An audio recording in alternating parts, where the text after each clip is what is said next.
So my name is Christian Kaylor, and I work for the employment department. And many, many years ago in the 90s at some point, somebody created my job, and they said, wow, we have all these statistics. We have all of this tax data, revenue data, GDP data, wage data, salary data, income tax data, property tax data. There's a tremendous amount of public information out there, and we need somebody who can kind of know it and then answer questions about it in Portland. And so my position was created. And people call me up and they ask me silly questions about the economy, hopefully questions that have an answer with a statistic on it. And then I look it up for them, or I have it often, or I tell them that nobody knows what that number is. So those are sort of the three options. And I've been doing this for a long time, and it's a great job.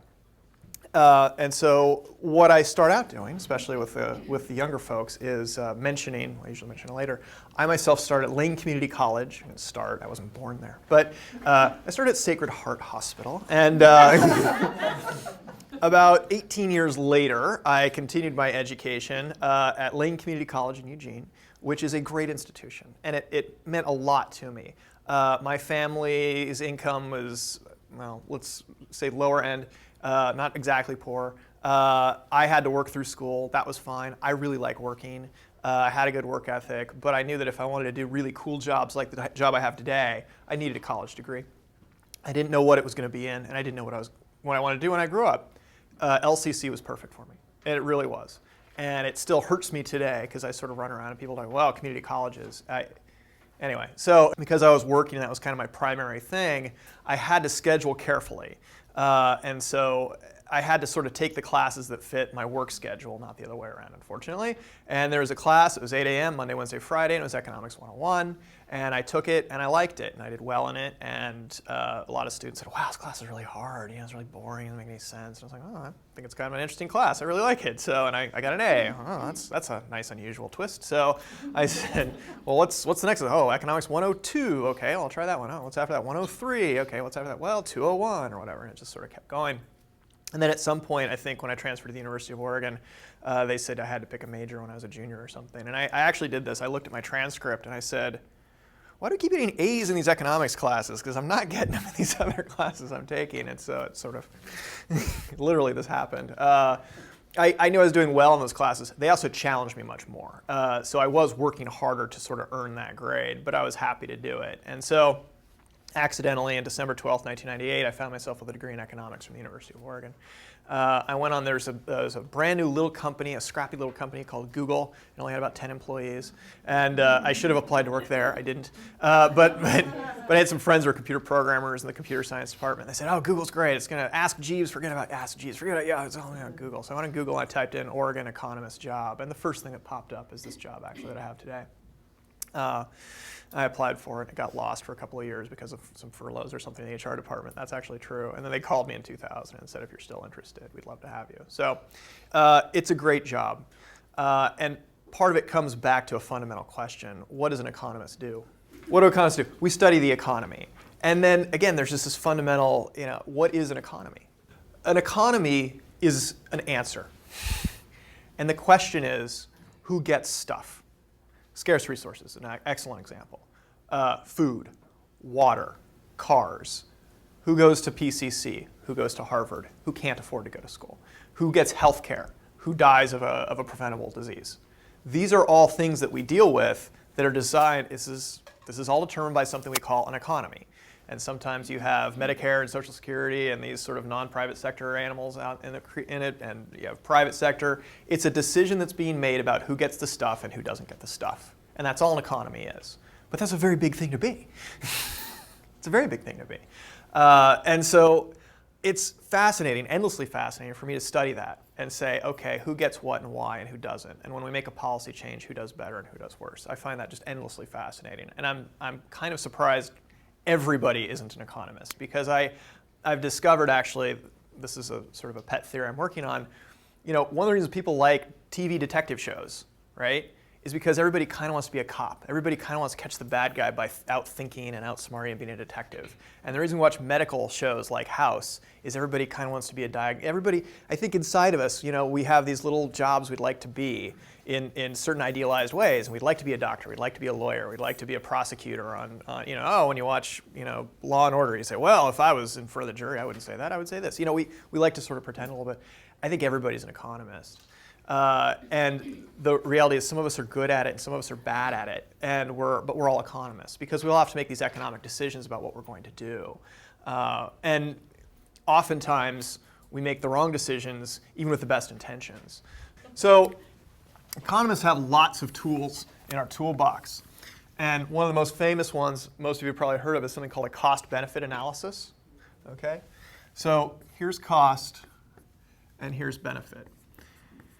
And the reality is, everyone in this room is running cost-benefit analyses all the time. So most of you are nodding. This is good. I think honestly, with younger folks, they go, oh, I don't. When you make a decision, should I rent or should I buy? Should I stick with the house or should I sell it? Should I live further away where the rent is cheaper but have to commute further and pay more in gas and parking, or should I live closer where I work? And these are all trade-off conversations we're having in our head continually about what we want to do with our lives that involve a cost-benefit analysis. What's the benefit? What's the cost? And so economists do this typically more with policy issues of, should we develop this land over here? I'm on an advisory committee for West Hayden Island, I am. What's the cost and benefit of bulldozing 300 acres of wildlife and fish and bird area and paving it? I have a bias on that one, but there are numbers involved. So these are all, should we build the building over here? Should we build a condo? Should we not? How do we zone it? These are all cost-benefit analyses. What we like to do is take these policy issues, these big issues and even these small issues, and try to quantify them, put metrics to them, measure them, and make a rational decision about what to do with them. I'm on a forecasting committee that looks out 10 years to the economy of 2022 in Oregon, and we look at all the regions and all the industries and all the occupations, and we try and fail, but we try to forecast where manufacturing is going to go, where healthcare is going to go, where retail is going to go, what are the trends that are going on, so that community colleges, workforce development partners, we can all sort of plan on how, as a government policy, we can all sort of get there. I looked at that 400-page report and I said, nobody but a weirdo like me is ever going to read a 400-page report on an economic forecast for the Oregon economy. So I made a one-page summary for you, and you have it in front of you. I made this for a woman named Kirby Johnston. I don't know if anybody here remembers Kirby Johnston. This is another name, sort of blast of the past. So Kirby worked at Work Systems, and she, more than 10 years ago now, called me up or emailed me, and she said, hey, what are the top 10 fastest growing jobs in Portland? Is it nurse, is it janitor, is it Starbucks barista? What is it? What are the top 10? Because you gave me this 400-page report, and I can't get to page 3 without falling asleep. It looks like a phone book. It was just like a phone book. And I didn't blame her. And she said, what are the top 10 in the Portland area fastest growing jobs? And so we had a conversation about that. And unfortunately, the top 10 fastest growing jobs are mostly sort of minimum wage service jobs. And she said, well, I can't, I'm really working on some workforce development stuff. Janitor, number 1, waitress, number 2. This is not exactly what I'm looking for. And so we put our heads together, and I think it was Kirby who really figured out, give me a list of all the jobs that require a bachelor's degree or more, or require an associate's degree or more. I forget how it went exactly. And so I made a newer list. It was a lot better. And so she liked that list more. And so over the years coming to community colleges, what I used to do is I handed it out. And it used to be, I think, the top 10 fastest growing jobs we saw over the next 10 years in the Portland area. And people would come up to me and they'd say, well, I really, really wanted to be a veterinarian. It's not on your list. And I go, well, if I went to 15, maybe it would be. I mean, I didn't know. So I made the list longer and longer. And I got up to about 50. I got up to about 50 a couple of years ago. And it was pretty small print. I got up to 50.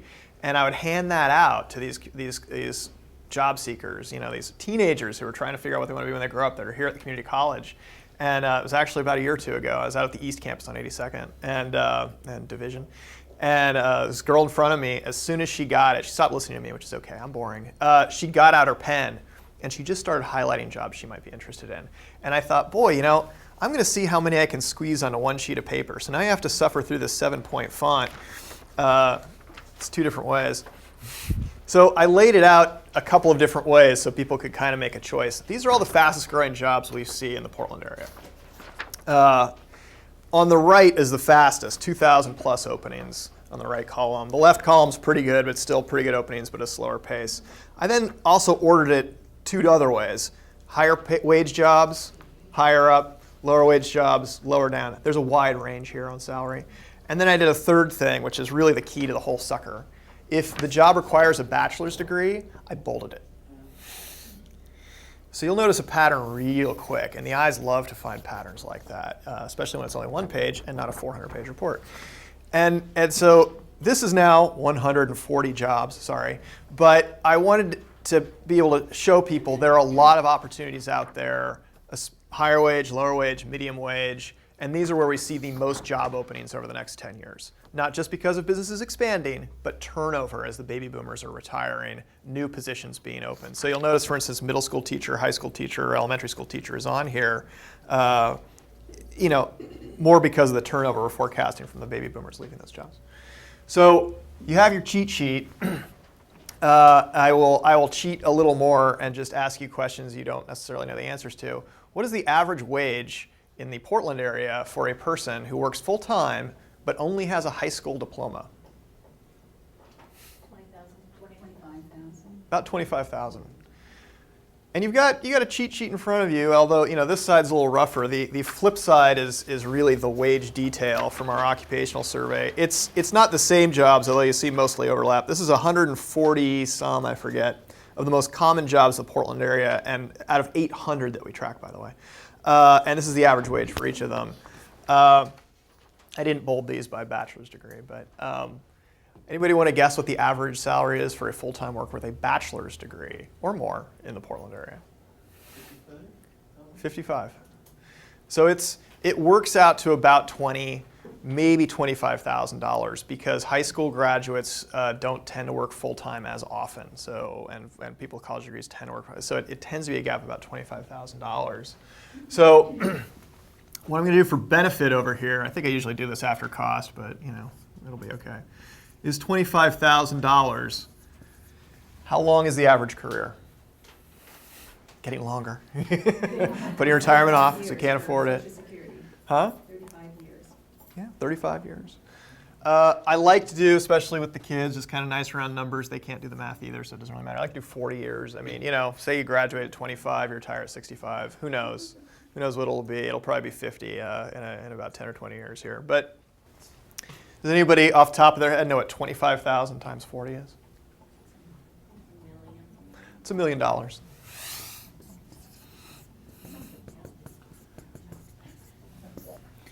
So, you're going to make some amount of money even if you don't go to college. On average, you'll make more money if you go to college because you'll get a job that pays better. On average, some people don't. If you're looking on average over a career of 40 years, you're looking at a benefit of about $1 million.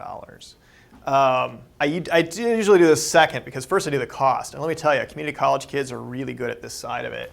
What's the number one cost for going to college? Wrong, but interesting. So tuition. And I don't know, when I went to a community college back in mid-90s, it was early 90s, it was really cheap. I think it was 70-some bucks a credit at Lane Community College in the early 90s. Ballpark annual full-time, it's tuition here. It's about $5,000 a year. I'm just going to ballpark it, 3 or 4 quarters. So that's $5,000 per year. This is actually not the most expensive part of going to community college. What's the most expensive part? Housing costs? No. You gotta work. You gotta put the food on the table, pay the rent, get the gas in the car tank, guys. I rode a bike over there. I do like riding my bike, but come on. I couldn't afford a car. I was poor because I couldn't afford a car. I was working to pay the rent so I could go to this community college. So, if you look at your living expenses, it's tricky. And opportunity cost is how economists usually think of it. That is, what's the next best thing? Instead of being here listening to a boring government economist ramble at you about statistics and abstract concepts, I could be out making some amount of money at a job. Maybe it's minimum wage, which in Oregon is creeping up on $10 an hour. In Washington, even slightly higher, about $10 an hour. Full-time, $10 an hour, 40 hours a week, 52 weeks a year. you're looking at about $18,000 a year. I'll round it, probably not even that, but I'll round it off even higher, $20,000 a year, because there's always somebody in the class who's like, well, I can make $12 an hour roofing. Okay, fine, you make $12 an hour roofing. But those are the opportunities that people are looking at, especially in a community college environment. Well, I could be here or I could be working. So if you're... Most students now are doing both. Yeah, I did both. Yeah. But they'd be making more. I mean, when their boss says, I need you to come in on Friday for this big event, they go, I can't because I got to take a class in theoretical basket weaving. And the boss goes, do you want a job or do you want an education? I had that conversation for years. Your students are too. You know, these students are looking up, giving a lot of time, a lot of hours at the restaurant or the deli or the catering business or whatever. It could easily be $20,000 per year. You're looking at, times 4, equaling an $80,000 opportunity cost. And so what you have is students making I'm laying this out for you folks, but I got to tell you, they get this like this if you talk to the kids. You're making it, that's a lot of money. 80 grand is a lot of money left on the table for an education, and I got a cousin who just graduated from college last year, and he's still looking for work. Why should I get a college degree? And I've been there personally, and I know a lot. My brother was there. I mean, I've lived it, and it's a challenge. If you're driving your parents' 20-year-old Toyota Corolla they gave to you rather than scrap, and you're living in a room with waiting to use the bathroom in the morning because you got 5 roommates in your house. I mean, that's what people are dealing with here. You're talking about and your boss says if you want to make some extra money, come in on Friday and do some extra work, and you go, oh, but I got a test.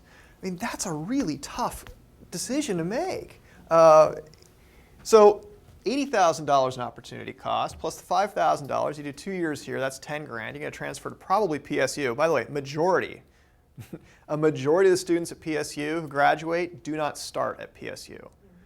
Now, I don't know if it's all PCC. I'm sure it's a bulk.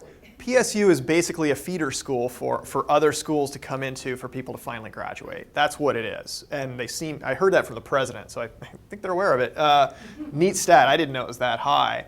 So you transfer there, your tuition goes triple, quadruple.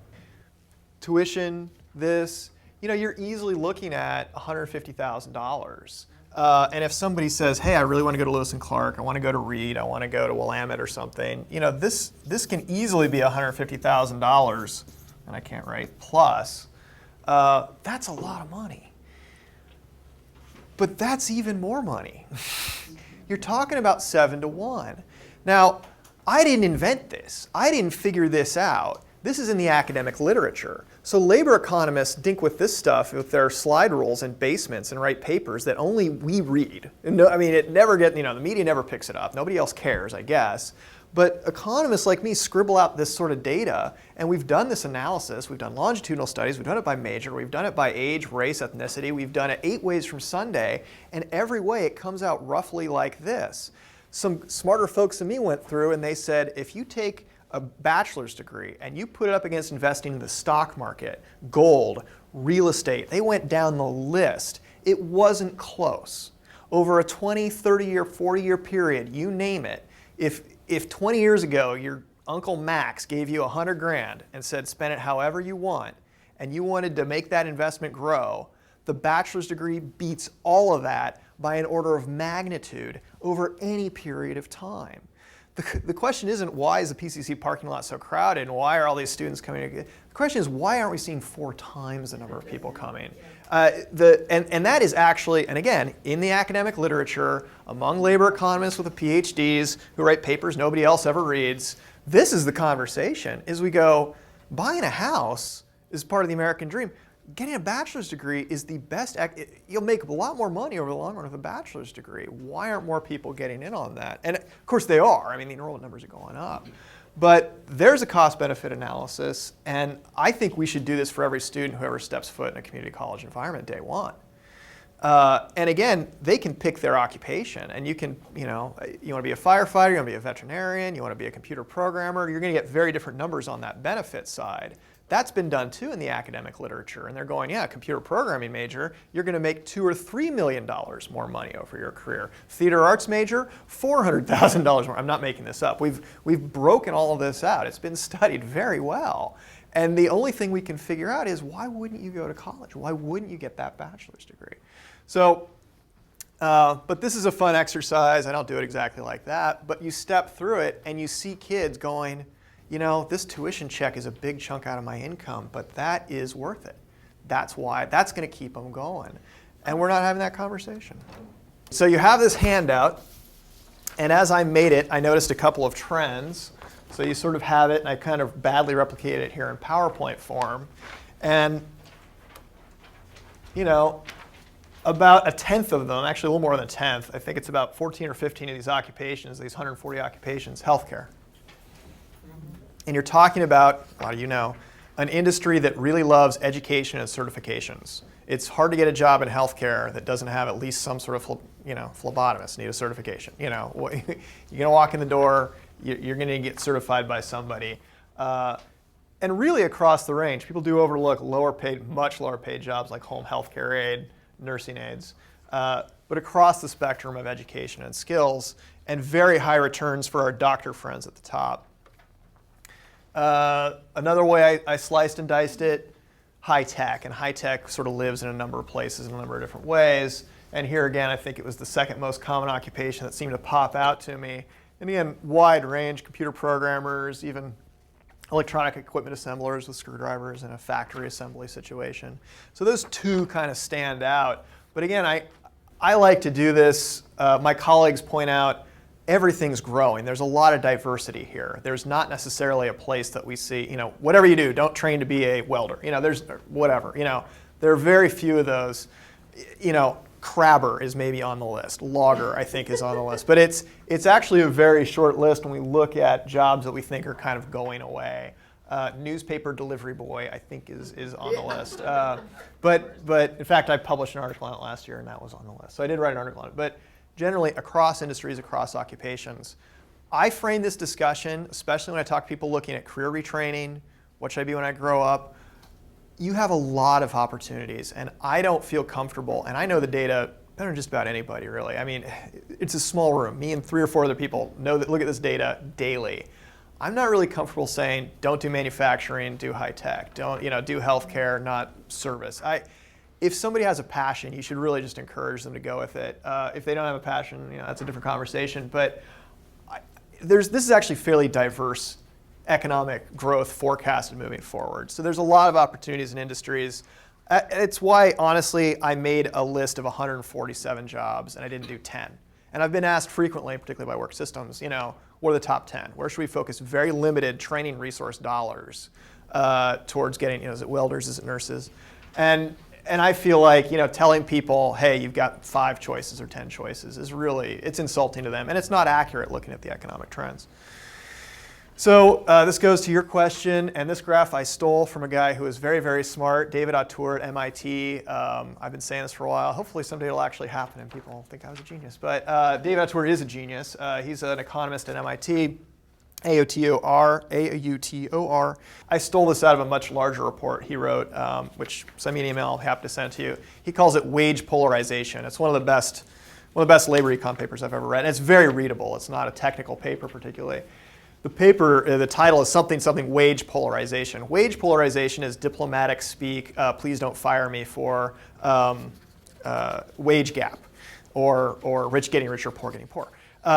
Middle class shrinking, that sort of conversation. So polarization, I guess, is how he titled it. And he looked at it, and it was just great work that anybody could kind of jump on. And most of my graphs I make, this one you'll see I just cut and paste right out of his report. This is the value of a college degree. And let me tell you, I've been working in this field for 13 years, and I plan to work here for a lot longer. You rarely see a trend line that strong. You really don't. And this is how much the average American with a bachelor's degree who was working makes compared to the average American with a high school degree who was working. And back in 1964, it was 1.5 times. Back in 1980, it was 1.5 times. Do you notice a trend since 1980? College degree, you're making twice as much. as someone with a high school degree. And there's a lot going on here. Part of it is, again, poor getting poorer. Lower skill, lower wage jobs not increasing, not keeping up with inflation very well.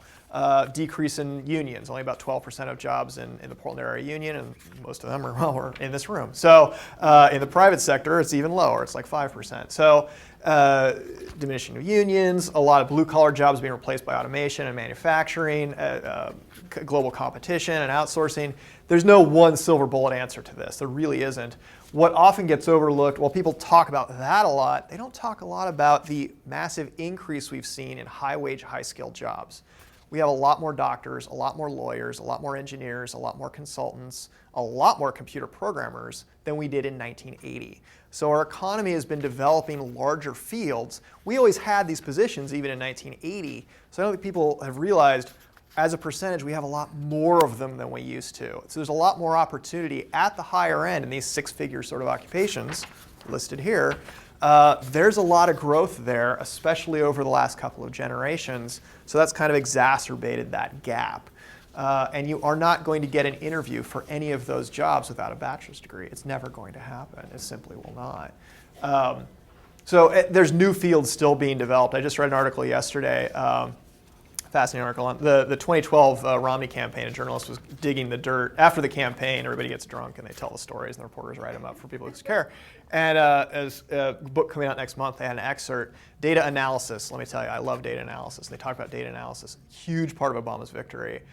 The Romney campaign had 4 data analysts working for it. The Obama campaign had 54 data analysts, micro-targeting communities, ethnicities, geographies to get out the vote, get people, identify their voters and get them to vote. It was a historic victory for a lot of reasons, and one of the reasons is big data and that analysis. That is an emerging field. It's been around for a long time, but it's really blowing up now as people realize these computers are tracking tons of data, and we need people to sift through them and find these patterns. So there's new jobs being created all the time. It isn't even on this list. So actually, the value of a college degree is much higher. And I don't know that I hung out with my career counselor in whenever I graduated from high school, but let's say my 20th reunion is next month. But I feel like the conversation back then was, well, not everybody's cut out for college. Not everybody has to go to college. And I think you could still say that. But there was a time, and in Oregon, people talk about pulling green chain or something if you hang around a lot of old Oregonians. But that job no longer exists, by the way. It does. There is the number of people who pull green chain for them. Half you're looking, what the hell is he talking about? Half, do you know what I'm talking about? 0 does not exist. So this is basically picking up logs and putting them on a conveyor belt. And I even saw a friend of mine, State Senator Lee Byer. He was in the paper. He's going they're talking. He created some call center jobs, and he goes to the ribbon cutting, and the reporter says, call center jobs, these jobs pay like $12 an hour. They're not good. And he goes, well, beats pulling green chain. Well, Lee Byer, and I love him, is a nice old guy from Springfield who nobody clued him in. They have a robot arm that does that now. A human being doesn't go, lift with the knees. We don't. The workers' comp insurance on that guy, we're going to go buy a robot arm instead. It didn't pencil out mathematically. So we're seeing some really fascinating trending, and the one I really want to highlight here is the city of Portland, but across the board. So in the United States in 2000, 24% of the entire adult population, 99 years old, 25 to 99 years old, had a bachelor's degree. In 2011, it shot up to 28.5%. In 1970, it was 10%. Nationally, and I really want to emphasize that number. The Portland regional numbers the Oregon numbers are very, very close to the national numbers. If you go back to about 1930 or 1940, it was something like 5% or 4%. Single digits had a bachelor's degree or more. 1970, 10% had a bachelor's degree or more. I think 1980 is maybe about 15%, but don't quote me on that. And in fact, I just read a census report from 1970 that said that people over age 75, only 10% had a high school diploma. So these are people who were born in the 1880s, 1890s. Only about 10% actually even finished high school. So public education was important, but at some point, like my grandfather, the parents said, we need you at home working, and pulled the kids out of school. So 100 years ago, a high school diploma, only 10% of the population maybe had a high school diploma. 1970, a couple generations ago, 10% of the population had a bachelor's degree. Today, in the city of Portland, I have to be very clear here, not in the region, the city of Portland, if you have a job, 50% who have a job in the city of Portland have a bachelor's degree or more. And we really have to wrap our head around that because it's very, very different. A college degree for generations has been an elite certification. Elite is the word in both meanings of the word. Minority, not many people get it, and above. What happens when half the population has a bachelor's degree? And you get some very weird things happening, which we're seeing now. I'm talking to folks who entered the labor market in 1970. They graduated high school, graduated college in 1970, and when they got a bachelor's degree in 1970, the recruiters came to the school and said, hey, look, bright young man, come work for us. And now you go to a career fair and it's a different thing because having a bachelor's degree doesn't mean, oh, you have a bachelor's degree. Well, come right this way. Oh, how are you? You're just going to waltz right through the interview process because you have a bachelor's degree. No. We have the internet now. If a business in Portland, I work with these businesses every day, folks, when they have job openings, they get scared because what happens? It's all on the internet now. So they go, oh, I got a firm in Portland. They can use Craigslist. They can use the Oregon Employment Department. It's all the internet. Doesn't matter. You call it monster.com, you call it Craigslist, whatever. They go, I'm looking to hire an advertising graphic artist person, whatever it is. I've worked with all these companies. If I say I got a job, it pays well, it has good benefits, and it's in Portland, Oregon, I'm going to get resumes from the entire planet. And I'm going to say, send me your resume. I'm an HR manager. I'm scared. So they really work the back channels before they try to get to that stage. Public administration, 25%. I work in state, federal, local, city, county, whatever, government, firefighters, cops, teachers, planners, government talking folks, economic talking folks. 25% are over age 55 that have the job right now. Next 10 years, we're going to lose at least that 25%. I gave this presentation a couple months ago in my own office. About once a year, they go, hey, you work in the employment department. Come give it to the staff of the employment department. It's neat, and they're great, and I've known them for a long time. And I gave this, and Patty Sherman, bless her, 65 years old, comes up after I gave the whole presentation. I showed this slide. She goes, 25%? It's 75% in our office. And she just starts going, Frank is 67, Vic is 66, Deb is 68. She just starts, I'm 65. And she just starts going around the room. And I was really glad she said it because I'm sort of like looking around the room and going, 25%? That number is low. And we are going to have, middle schools, elementary schools, high schools, people aren't having kids anymore. We've got the lowest fertility rate in the United States since we've been keeping track of the data since at least 1920. We're looking at Great Depression levels for people not having children. And so we're looking at demographic forecasting. Again, I'm on the committee and we're going, okay, how many schools are we going to need? How many teachers are we going to need? We're not going to need as many teachers in the future, but so many of them are baby boomers. Schools are going to have to go through a hiring boom in the next 5 or 10 years because of all of the retirements. Same with cops and firefighters and government. And it gets overlooked a lot. So I mentioned this one in every class. I sort of finish it with this one to be more positive because even as the economy's been slow, and it's picking up steam very nicely now, thank you, but education, there you go, 25%, public education. Disproportionate number of baby boomers in those industries. Across all industries, on average, is 20%. So you're looking at 1 out of 5 workers is over age 55. In the 90s, it was 10%. Of all workers who are over age 55. This is just the baby boom demographic moving through. This is something we've never had before. Right now, in America, 10,000 Americans turn 65 every day. More Americans are turning 65 this year than are turning 18. And this is the first time in our history, centuries, that we've actually, because of this baby boom demographic moving through, we actually have more people sort of aging out of the workforce to varying degrees than aging into the workforce for various reasons. Turn 16, 18, 20, finish college. So the labor market's in a really interesting place to be potentially pretty tight. And when we look at the unemployment rates, it varies dramatically by industry, education, age, race. I mean, it's very, very different. You'll notice I've successfully pulled it off. I hate talking about the unemployment rate for about 5 different reasons, but one of them is it's a generalization of just a lot of diversity going on. And people go, what's the unemployment rate right now? And I go, if you have a master's degree, it's like 2%. If you don't have a high school degree or diploma or GED, it's 20-some%.